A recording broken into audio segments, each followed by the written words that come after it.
Hello friends, welcome to my YouTube channel study 24/7। तो friends, आइए आज के सेशन में देखते हैं हम लोग सीटेट का प्रैक्टिस सेट 2 जो हमारे विषय बाल विकास एवं शिक्षा शास्त्र यानी सीडीपी का है। तो फ्रेंड्स, परीक्षा में आप लोग को पता है कि परीक्षा के लिए आपको 2 महीने का समय मिला है। तो परीक्षा में जाने से पहले आप सीडीपी का यह प्रैक्टिस सेट जरूर देख के जाएंगे। आपके मैक्सिमम क्वेश्चन यहीं से आने वाले हैं। तो आइए देखते हैं कि हमारा जो सीडीपी है उसके कैसे क्वेश्चन आपसे पूछे जाते हैं।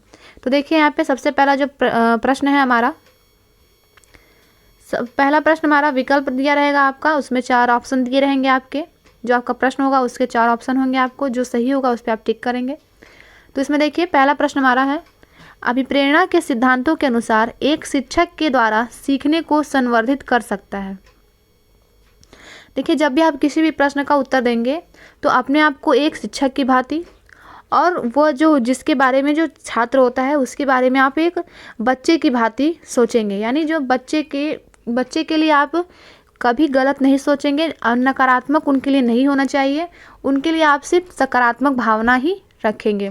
तो अगर ये सोच के आप प्रश्न को हल करते हैं तो देखिएगा आपका मैक्सिमम आंसर आपका सही होगा। तो इस बात का आप ध्यान रखेंगे। जब भी आपके जो प्रश्न है उसमें बच्चे के हित की बात की जाएगी तो आप उसके हित की तरफ जाएंगे, उसमें नकारात्मक नहीं लेंगे। ठीक है। तो पहला प्रश्न हमारा, अभिप्रेरणा के सिद्धांतों के अनुसार एक शिक्षक के द्वारा सीखने को संवर्धित कर सकता है। तो पहला देखिए, विद्यार्थियों से वास्तविक अपेक्षाएं रखने। दूसरा है अपेक्षाओं का एक रूप स्तर रखने, विद्यार्थियों से किसी प्रकार की अपेक्षाएं ना रखने, विद्यार्थियों से बहुत उच्च अपेक्षाएं रखने। तो इसका जो राइट आंसर होगा आपका ए होगा, विद्यार्थियों से वास्तविक अपेक्षाएं रखने। आप विद्यार्थियों से कोई अपेक्षाएं नहीं रख सकते, ऐसा तो नहीं है। उनसे ज़्यादा अपेक्षाएं रखें, ये भी नहीं सही हो सकता आपका। तो राइट आंसर आपका होगा कि विद्यार्थियों से जो है वास्तविक अपेक्षाएं रखने के लिए। ठीक है। विकास शुरू होता है, ये देखिए दूसरा प्रश्न हमारा, विकास शुरू होता है तो उत्तर बाल्यावस्था से, प्रसव पूर्व अवस्था से, शैशवावस्था से, पूरी बाल्यावस्था से। तो आप सभी को पता होता है कि विकास शुरू कब से होता है, तो जब प्रसव पूर्व अवस्था से ही विकास शुरू हो जाता है।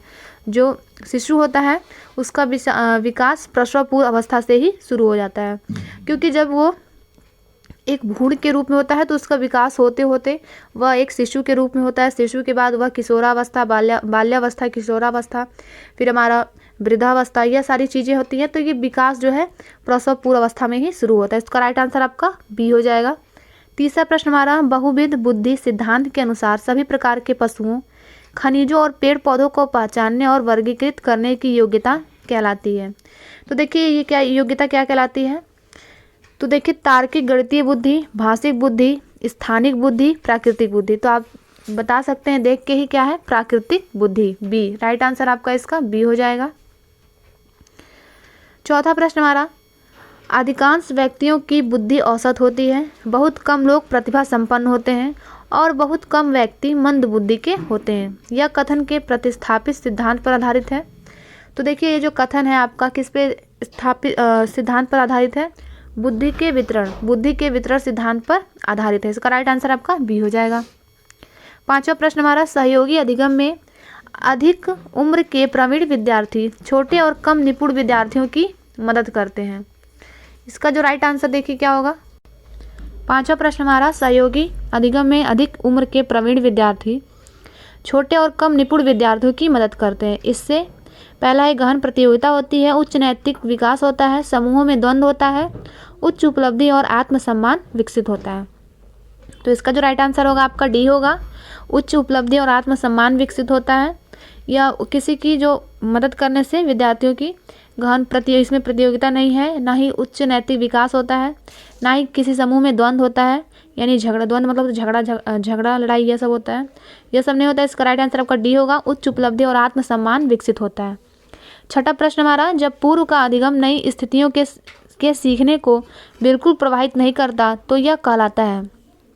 तो देखिए इसका जो राइट आंसर होगा आपका अधिगम का शून्य स्थानांतरण। ठीक है, कुछ चीज़ें हैं जो आपको पढ़नी पड़ेंगी और कुछ चीज़ें आप अपने तर्क से भी उसके राइट आंसर दे सकते हैं। जैसे जब भी इसमें शिशु की बात आएगी और उसके हित की बात आएगी तो आप उसके हित के लिए ही उत्तर को टिक करेंगे। ठीक है। सातवां हमारा, चिंतन अनिवार्य रूप से है एक संज्ञानात्मक विधि, मनोगतिकी प्रक्रिया, भावात्मक व्यवहार, मनोवैज्ञानिक परिघटना। तो इसका जो राइट आंसर आपका होगा वो होगा ए, संज्ञानात्मक गतिविधि। देखिए 8वां प्रश्न हमारा, एक बाल केंद्रित कक्षा में बच्चे सामान्यतः सीखते हैं। तो देखिए इसमें जो बच्चे क्या सीखेंगे, इसका जो राइट आंसर होगा आपका वैयक्तिक और सामूहिक दोनों रूपों में, मुख्य रूप से शिक्षक से, वैयक्तिक रूप से समूहों में। तो देखिए एक बाल केंद्रित कक्षा में बच्चे सामान्यतः वैयक्तिक रूप से सीखते हैं। 9वां प्रश्न हमारा, पियाजे के अधिगम के संज्ञानात्मक सिद्धांत के अनुसार वह प्रक्रिया जिसके द्वारा संज्ञानात्मक संरचना व संशोधित किया जाता है कहलाती है, क्या कहलाती है? प्रत्यक्षण, समायोजन, समावेशन, और चौथा आंसर हमारा डी। तो जो चौथा राइट आंसर है आपका डी, स्कीमा। एक शिक्षिका अपने शिक्षार्थियों की सदैव इस रूप में सहायता करती है कि वे एक विषय क्षेत्र से प्राप्त ज्ञान को दूसरे विषय क्षेत्रों के ज्ञान के साथ जोड़ सकें। इससे को बढ़ावा मिलता है, किसको बढ़ावा मिलता है? पुनर्बलन, ज्ञान के सहसंबंध एवं अंतरण, वैयक्तिक विभिन्नताओं और शिक्षार्थी स्वायत्तता। तो इसका जो राइट आंसर आपका बी हो जाएगा, ज्ञान के सहसंबंध एवं अंतरण। 11वां प्रश्न हमारा, सृजनात्मकता मुख्य रूप से संबंधित है।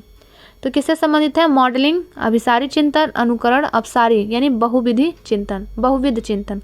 तो आपका राइट आंसर हो जाएगा डी, अपसारी बहुविध चिंतन। सृजनात्मकता मुख्य रूप से अपसारी चिंतन से संबंधित है। 12वां है, एक विद्यार्थी मेडिकल कॉलेज में दाखिला लेने के लिए कठिन परिश्रम करता है ताकि वह प्रवेश परीक्षा में उत्तीर्ण हो सके। यह विद्यार्थी रूप से अभिप्रेरित है। तो यह विद्यार्थी कैसे अभिप्रेरित है? वो परीक्षा जो आप कठिन परिश्रम कर रहा है वह किससे प्रेरित होगा? आनुभविक, बाह्य, वैयक्तिक, आंतरिक। यानी अंदर से जब इंसान जो है, अंदर से आपकी जब भावना आएगी किसी चीज़ की, तभी आप किसी चीज़ में मन लगाएंगे। जैसे यहाँ पे इसको प्रवेश परीक्षा में उत्तीर्ण होना है, इसलिए इसको आंतरिक शक्ति प्रदान हो रही है, इसलिए कठिन परिश्रम कर रहा है। तो इसका जो राइट आंसर आपका हो जाएगा सी हो जाएगा, आंतरिक। व्यवहार का करना पक्ष में आता है। तो व्यवहार का करना किसके पक्ष में आता है? पहला देखिए, सीखने के गतिक क्षेत्र, सीखने के मनोवैज्ञानिक क्षेत्र, सीखने के संज्ञानात्मक क्षेत्र, सीखने के भावात्मक क्षेत्र। तो इसका जो राइट आंसर आपका होगा सीखने के गतिक क्षेत्र। ठीक है। 14वां प्रश्न हमारा, विज्ञान एवं कला प्रदर्शनियाँ, संगीत एवं नृत्य प्रस्तुतियाँ तथा विद्यालय पत्रिका निकालना के लिए है। किस लिए है? तो देखिए इसका जो राइट आंसर है आपका, इसका जो राइट आंसर होगा आपका, शिक्षार्थियों को सृजनात्मकता मार्ग उपलब्ध कराने, विभिन्न व्यवसायों के लिए विद्यार्थियों को प्रशिक्षित करने, विद्यालय का नाम रोशन करने, अभिभावकों को संतुष्ट करने के लिए। तो इसका जो राइट आंसर आपका ए हो जाएगा, शिक्षार्थियों को सृजनात्मकता मार्ग उपलब्ध कराने के लिए। ठीक है।